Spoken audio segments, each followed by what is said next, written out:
Good morning dear students. आज आप लोग के बीच साइंस का लॉन्ग क्वेश्चन जो हर साल मैट्रिक बोर्ड में प्रश्न पूछते रहता है, तो आइए हम लोग देखते हैं साइंस में VVI सब्जेक्टिव क्वेश्चन। लेकिन अभी तक आप मेरे चैनल को सब्सक्राइब नहीं किए हैं तो जल्दी से इसे सब्सक्राइब कर लीजिए और इसे लाइक और शेयर भी कीजिए। आइए देखते हैं क्वेश्चन नंबर 1। ध्यान रखिएगा, जो प्रश्न मैं आपके सामने रखा हूँ, परीक्षा देने जाने से पहले आप इस सभी प्रश्न को 3 से 4 बार जरूर दोहरा लें और कहीं से भी गाइड में हो जो भी प्रश्न हो उस प्रश्न का आंसर क्वेश्चन आप जरूर याद कर लें, ठीक ना। लेकिन ये क्वेश्चन बहुत अपने आप में मायने रखता है, इसलिए आप इसे जरूर याद कर लें, ठीक ना।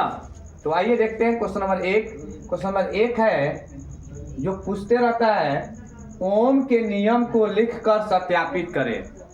ओम के नियम को लिखकर सत्यापित करें, ये प्रश्न हर बार पूछता है मैट्रिक बोर्ड में। ध्यान रखिएगा, अगर फर्स्ट सिटिंग में पूछ देता है तो सेकेंड सिटिंग में अगर दे देगा, फर्स्ट सिटिंग में 5 नंबर में कि ओम के नियम को लिखकर सत्यापित कीजिए। मान लेते हैं फर्स्ट सिटिंग में दे दिया 5 क्वेश्चन, तो हो सकता है कि सेकेंड सिटिंग में केवल क्या कहे, केवल कह दे कि ओम के नियम को लिखें। ये 2 नंबर क्वेश्चन में डाल देगा। आया समझ में ना। आइए क्वेश्चन नंबर 2 देखते हैं। क्वेश्चन नंबर 2 क्या कर रहा है कि उत्तल दर्पण, अवतल दर्पण एवं समतल दर्पण के दो उपयोगों के लिखे। हो सकता है कि आपसे शॉर्ट क्वेश्चन में ये प्रश्न डाल दे, अवतल दर्पण के 2 उपयोग के लिखे, उत्तल दर्पण के 2 उपयोग के लिखे, या तीनों क्वेश्चन को एक साथ करके 2 उपयोग आपको दे सकता है। क्वेश्चन ऐसे भी कह सकता है कि अवतल दर्पण एवं उत्तल दर्पण में अंतर स्पष्ट करें। ध्यान रखिएगा, क्वेश्चन ऐसे भी दे सकता है, तो आप इसे प्रैक्टिस कर लीजिएगा। अवतल दर्पण एवं उत्तल दर्पण में अंतर स्पष्ट करें, ठीक है ना। नेक्स्ट क्वेश्चन है, अवतल दर्पण या उत्तल दर्पण में, अवतल दर्पण या उत्तल दर्पण में सिद्ध करें 1/v + 1/u = 1/f, ठीक ना। तो ध्यान रखिएगा, इस प्रश्न को बार बार प्रैक्टिस कर लीजिएगा। इस पर न्यूमेरिकल भी देता है, इस पर न्यूमेरिकल भी देता है, मतलब आंकिकी प्रश्न भी देता है। v का मान दे देगा, u का मान दे देगा, बोलेगा f निकालने के लिए। इस मैथ में देता है 4 गुना प्रतिबिंब वाला क्वेश्चन, जो आवर्धित प्रतिबिंब वाला प्रश्न आता है। तो ध्यान रखिएगा, उसमें न्यूमेरिकल भी आप इस पर तैयारी कर लीजिएगा, ठीक है ना। नेक्स्ट पॉइंट क्वेश्चन है, अवतल लेंस एवं उत्तल लेंस में सिद्ध करें कि 1/v - 1/u = 1/f। याद रहे, ये सब 5 नंबरिया क्वेश्चन है। ये सभी क्वेश्चन जो है 5 नंबर पूछता रहता है, तो इसे आप प्रैक्टिस जरूर कर लें। परीक्षा में ये प्रश्न हो सकता है कि आ जाए।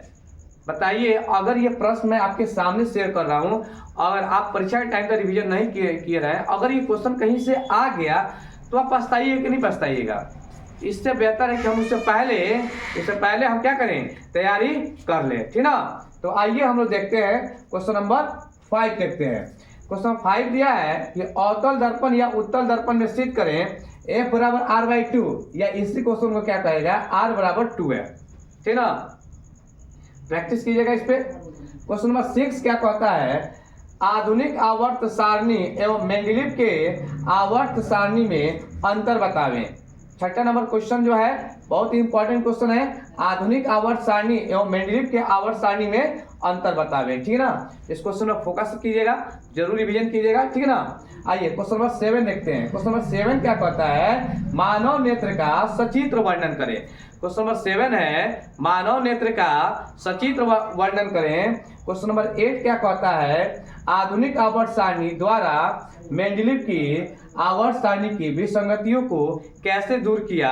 ये सब कुछ आपको इस बात प्रश्न में लिखना होगा, ठीक ना। ये प्रश्न भी अपने आप में बहुत मायने रखता है, 5 नंबर क्वेश्चन पूछ सकता है। इसलिए अभी तक मैंने 8 क्वेश्चन बताया। 8 क्वेश्चन बहुत ही इंपॉर्टेंट है, आप जरूर इसे पढ़ें। अभी आपके पास समय है, 5 से 6 दिन समय है एग्जाम में 2023 बोर्ड वाले बच्चों के लिए, ठीक ना। इसलिए आप लोग इससे तैयारी करें, ठीक ना। आइए क्वेश्चन नंबर 9 हम लोग देखते हैं।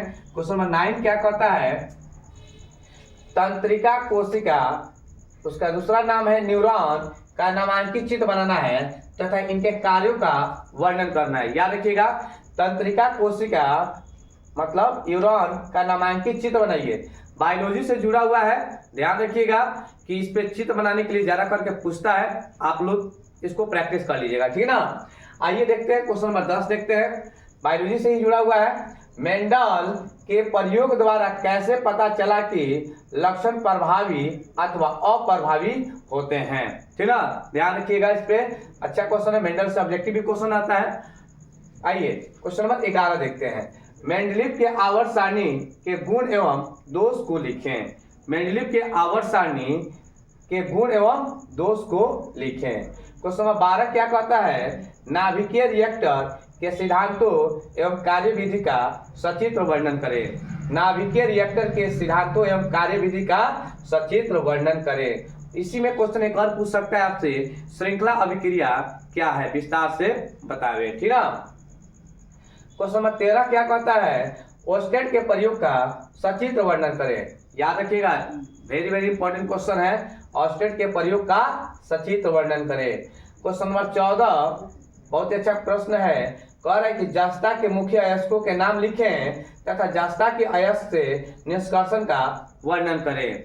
आपको पता है कैलेमाइन से जस्ता क्या होता है, निष्कर्षण होता है।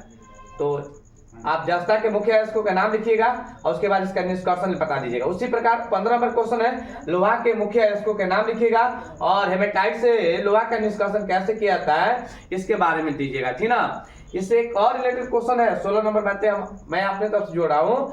तो एल्युमिनियम का मुख्य अयस्कों के नाम लिख लीजिएगा और साथ में इसका क्या कीजिएगा, इसका निष्कर्षण कैसे किया जाता है, ठीक ना। तो उस क्वेश्चन को भी आप ध्यान से देखिएगा, ठीक है ना। आइए क्वेश्चन नंबर 16 देखते हैं, विभिन्न प्रकार के अलैंगिक जनन का सचित्र वर्णन करें, ठीक ना। विभिन्न प्रकार के अलैंगिक जनन का सचित्र वर्णन करें। क्वेश्चन नंबर 17 दिया हुआ है, विद्युत चुंबकीय प्रेरण किसे कहते हैं, इसे दिखाने के लिए एक प्रयोग का वर्णन करें। बहुत अच्छा क्वेश्चन है, विद्युत चुंबकीय प्रेरण किसे कहते हैं, इसे दिखाने के लिए एक प्रयोग का वर्णन करें। क्वेश्चन नंबर 18 है, इथेनॉल की प्राप्ति किण्वन विधि से करें। इथेनॉल की प्राप्ति किण्वन विधि से करें तथा इथेनॉल के दो उपयोग को लिखें, ठीक है। क्वेश्चन नंबर 19 क्या कह रहा है, ध्यान दीजिएगा, एक प्रयोग द्वारा दर्शाइए कि प्रकाश संश्लेषण के लिए क्लोरोफिल आवश्यक है, ठीक ना। याद रखिएगा, दिया एक प्रयोग द्वारा दर्शाइए कि प्रकाश संश्लेषण के लिए क्लोरोफिल आवश्यक है। क्वेश्चन नंबर 20 है, नेफ्रॉन जिसका दूसरा नाम विक्राणु का नामांकित चित्र बनाना है, ठीक ना। क्वेश्चन नंबर 21 है, विद्युत जनित्र का सचित्र वर्णन करें, ठीक ना। याद रखिएगा, विद्युत जनित्र का सचित्र वर्णन करें। क्वेश्चन नंबर 22 है, साबुन एवं अपमार्जक में अंतर बताएं। That's very very important question है ये। साबुन एवं अपमार्जक में अंतर बताएं तथा अपमार्जक ने साबुन का स्थान ले लिया है कैसे। ध्यान रखिएगा, ये सभी प्रश्न जो है बहुत ही इंपॉर्टेंट क्वेश्चन है, इसलिए आप क्या कीजिए, लाइक और शेयर कीजिए ताकि कुछ ऐसे विद्यार्थी के पास पहुंच जाए जो विद्यार्थी को भी सोच रहे होंगे कि साइंस में क्या याद करें, कौन सा क्वेश्चन मेरे लिए इंपॉर्टेंट है। तो ये सभी प्रश्न जो है आप उनके लिए एक सीध हो सकता है, मतलब अच्छा उनके लिए हो सकता है, शुभ हो सकता है। कहीं अगर परीक्षा में ये प्रश्न आ गया तो उनका किस्मत बदल जाएगा।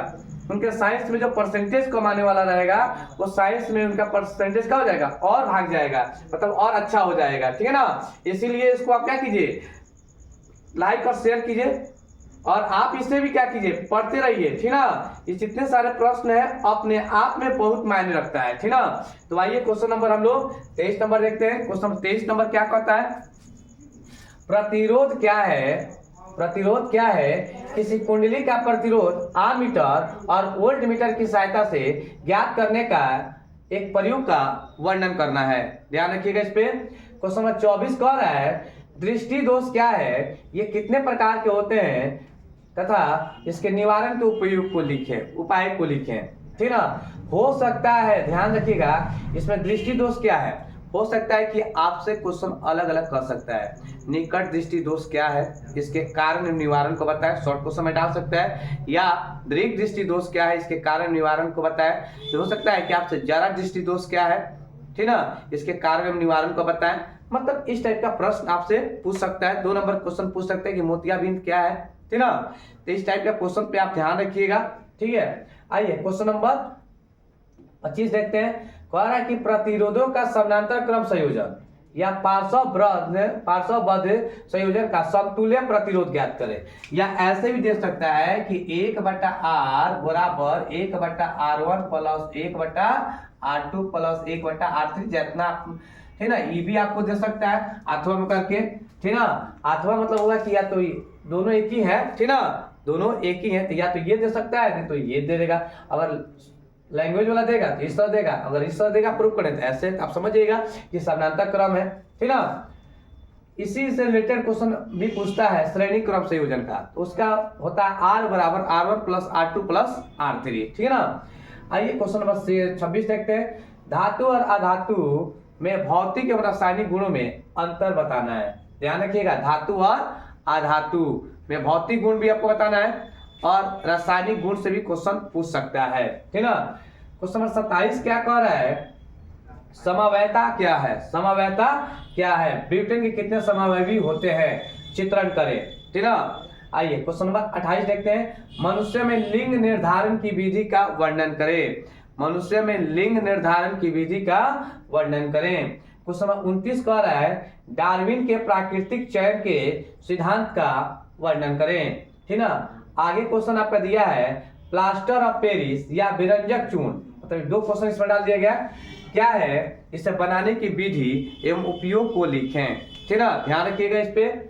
आपसे अगला क्वेश्चन है विद्युत मोटर क्या है, इसके सिद्धांत एवं कार्य विधि का सचित्र वर्णन करें। ध्यान रखिएगा विद्युत मोटर क्या है, that's very very important question है। हाँ देखिए जो क्वेश्चन मैंने बोला था क्वेश्चन यहाँ पे आ गया है।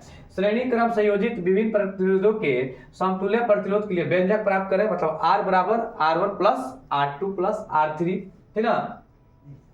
क्वेश्चन नंबर 33 आपसे कह रहा है हाइड्रोकार्बन क्या है तथा ये कितने प्रकार के होते हैं तथा संतृप्त हाइड्रोकार्बन एवं असंतृप्त हाइड्रोकार्बन में अंतर बतावे।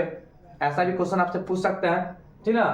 अगला क्वेश्चन कह रहा है अयस्क क्या है, अयस्कों का सांद्रण क्यों किया जाता है, अयस्क के सांद्रण विधियों का उल्लेख करें। ध्यान रखिएगा अयस्क क्या है, अयस्कों का सांद्रण क्यों किया जाता है, अयस्क के सांद्रण विधियों का उल्लेख करें। क्वेश्चन आपसे ये भी पूछ सकता है खनिज एवं अयस्क क्या है तथा खनिज एवं अयस्क में अंतर बतावे। ये भी आपसे क्वेश्चन परीक्षा में पूछ सकता है, that's very very important question है, ध्यान रखिएगा इस पे, ठीक ना। परीक्षा में टेंशन लेकर परीक्षा नहीं दी जाती है, माइंड में रखिए, माइंड को फ्रेश रखिए। जितना माइंड फ्रेश रहेगा उतना ही क्वेश्चन आपके दिमाग में ऑब्जर्व होगा। ध्यान रखिएगा टेंशन लेकर पढ़िएगा तो कभी भी आपका रिजल्ट अच्छा नहीं हो सकता है, ठीक ना। टेंशन को दूर कीजिए और माइंड को फ्रेश कीजिए और हमेशा 2 घंटा पढ़िए या 5 घंटा पढ़िए या 10 घंटा पढ़िए, ऐसा पढ़िए जो आपको याद हो जाए, ठीक ना। ऐसा पढ़िए जो आपको याद हो जाए, वैसा क्वेश्चन को आप पढ़ाई पर ध्यान दीजिए। क्वेश्चन नंबर 35 है।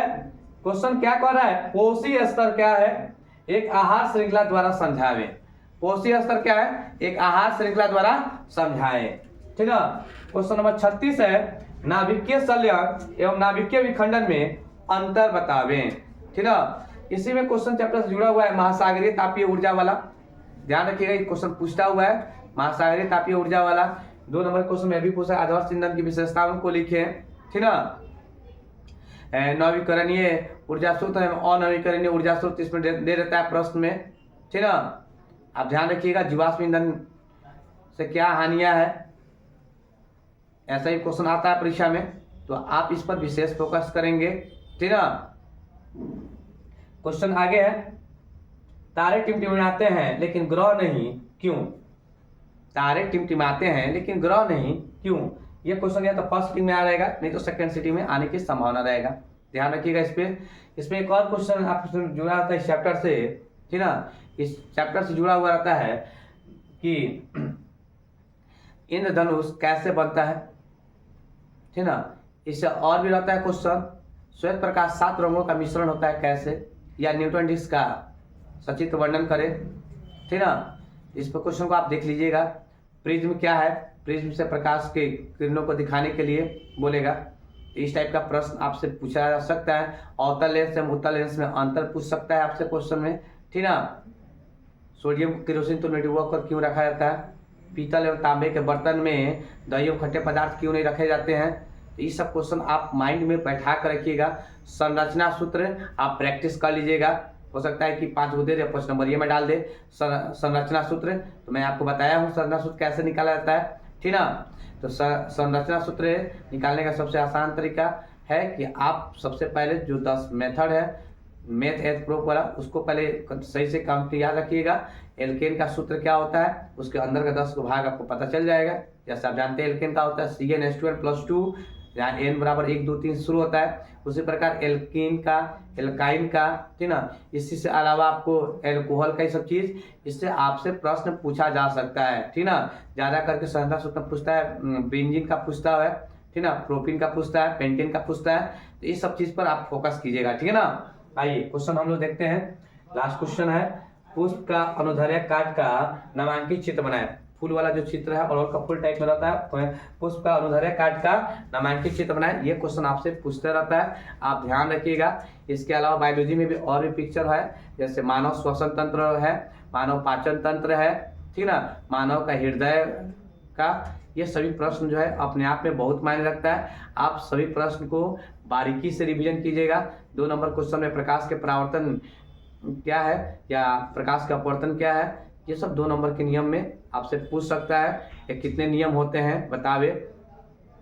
तो आप सभी प्रश्न को मैंने जो आपके सामने जो प्रश्न दिया है, टेंशन फ्री होकर इससे परीक्षा हॉल में जाने से पहले आपको 24 घंटा का समय मिलता है। हर एग्जाम के बाद आप जब परीक्षा देकर आए तो उसके बाद जो अगला सब्जेक्ट है, अगर साइंस है, तो सभी प्रश्नों को क्या कीजिएगा, अच्छा ढंग से एक बार जरूर पढ़ लीजिएगा और अपने दोस्तों के पास भी भेज दीजिएगा। हो सकता है कि ये प्रश्न मैट्रिक बोर्ड में आ जाए। अगर आ जाता है तो आपका किस्मत बदल जाएगा, ठीक ना।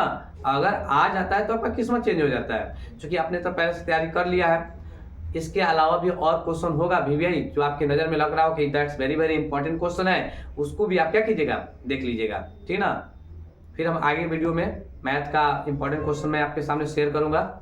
तब तक के लिए धन्यवाद। जय हिंद, जय भारत।